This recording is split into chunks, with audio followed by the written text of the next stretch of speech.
We want you to plan for success. Welcome to Planning Matters Radio.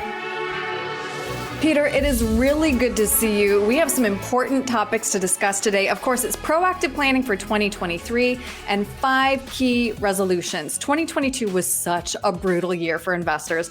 2023 is sure to be challenging, but there are some action steps that we can take now to set ourselves up for future success. So let's talk through some of those resolutions. And first on your list, something you say is very important, rebalancing. Why is that important? Well, it's often overlooked, which is why it's important that we give the reminder. Look, rebalancing is one of the fundamentals of long-term financial and investment success because rebalancing is what keeps your portfolio in alignment with your acceptance of risk.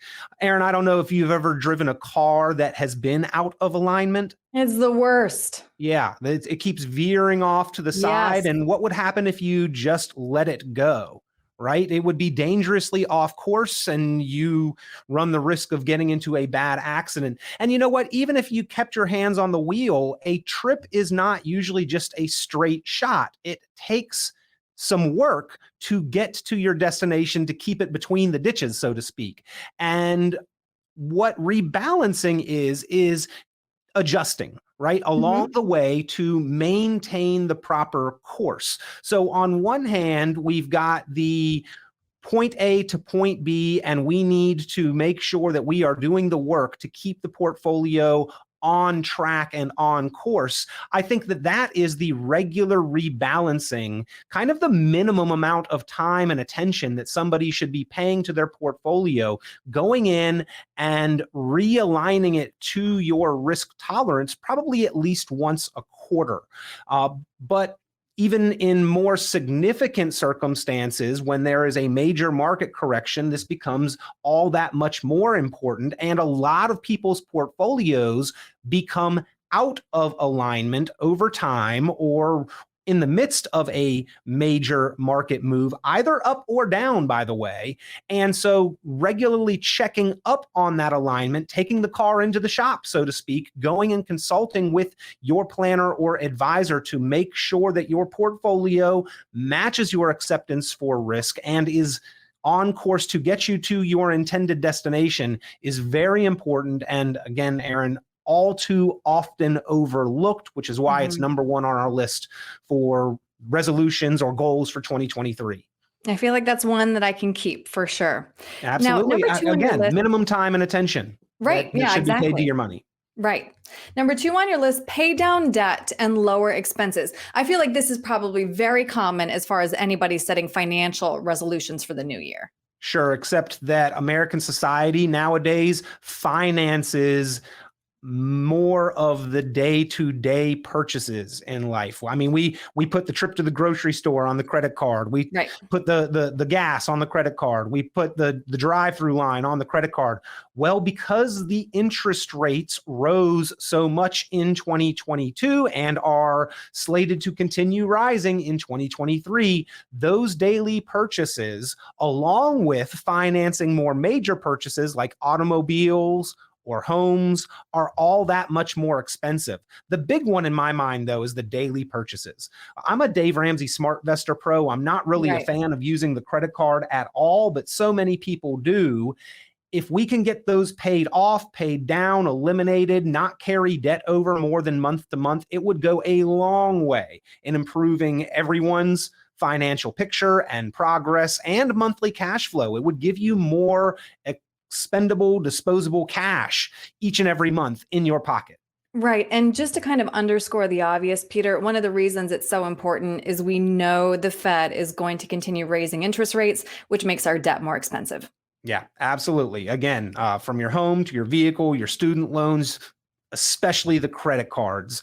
Those are insidious. I mean, I'm seeing credit cards anywhere from 16 to 26% right now. That is a negative rate of return working against you. So when someone comes into my office and says, hey, I've got some money that I'd like to invest and do something with, and on the other hand, they have some credit card debt, it is a bird in the hand. I cannot guarantee that kind of rate of return by investing money, but I can guarantee you if you don't pay off the debt, that negative rate of return is working against you very hard.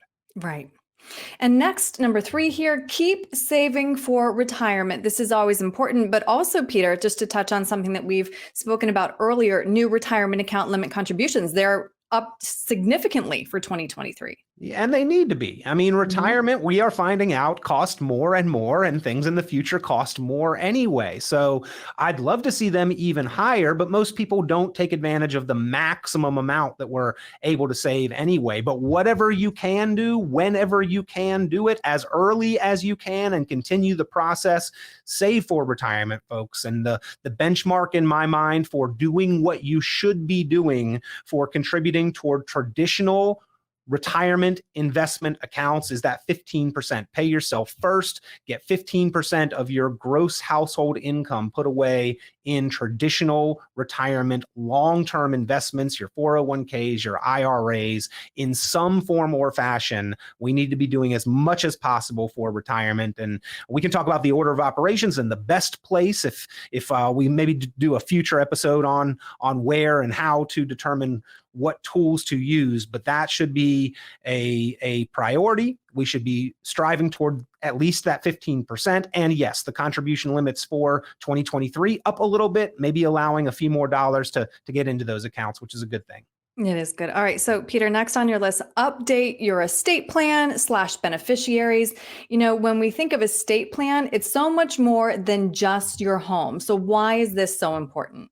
Yeah, because it's so much more than just your home, although the home is oftentimes the thing that is sort of most argued about, most contentious within the planning. You know, do I put it in trust? Do I name it in my children's names during my lifetime?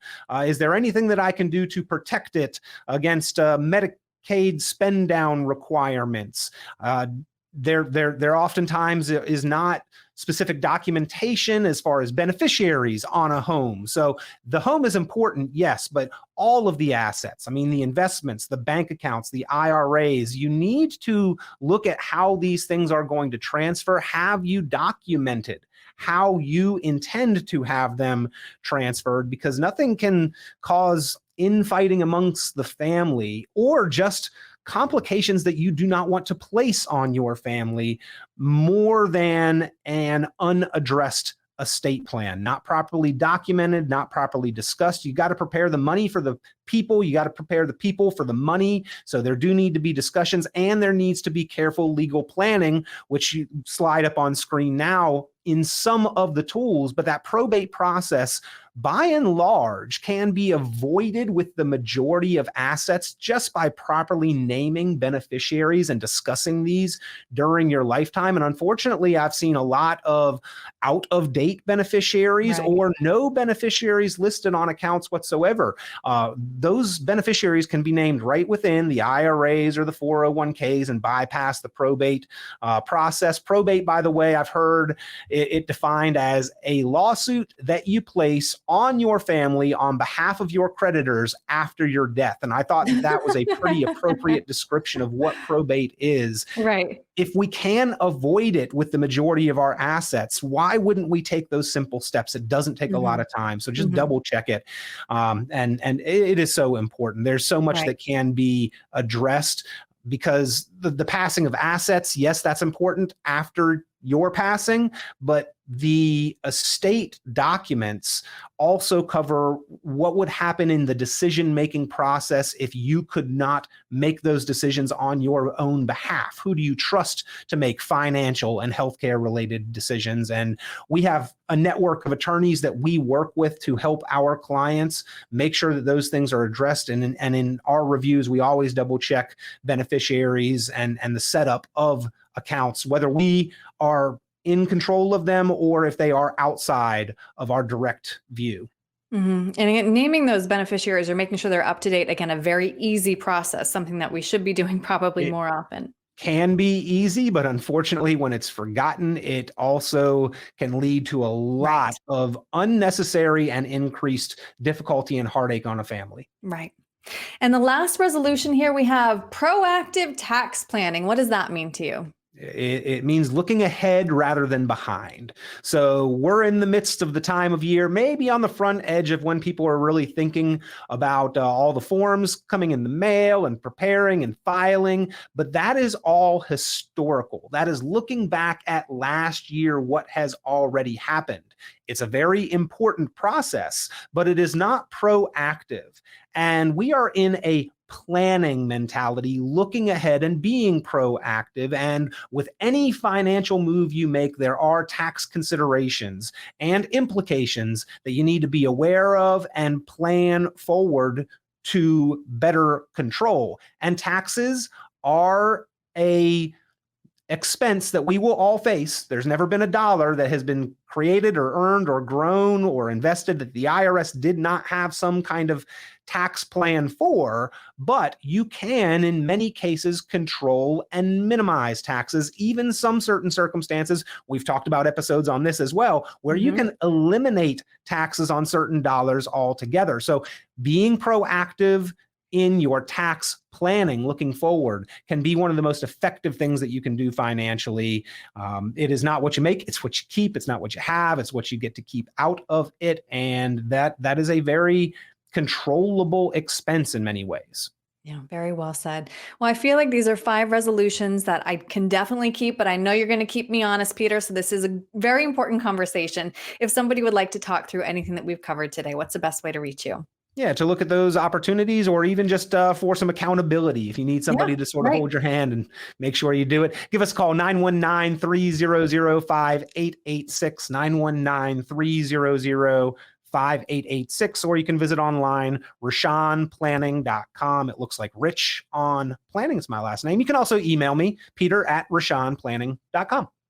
All right, Peter, thank you very much. Happy New Year. All right, don't let these resolutions slip or go get broken. So let's stick to them. And again, kind of just accountability is the key for a lot of folks in keeping those resolutions. Yes. Thanks, Peter, Erin. thank you.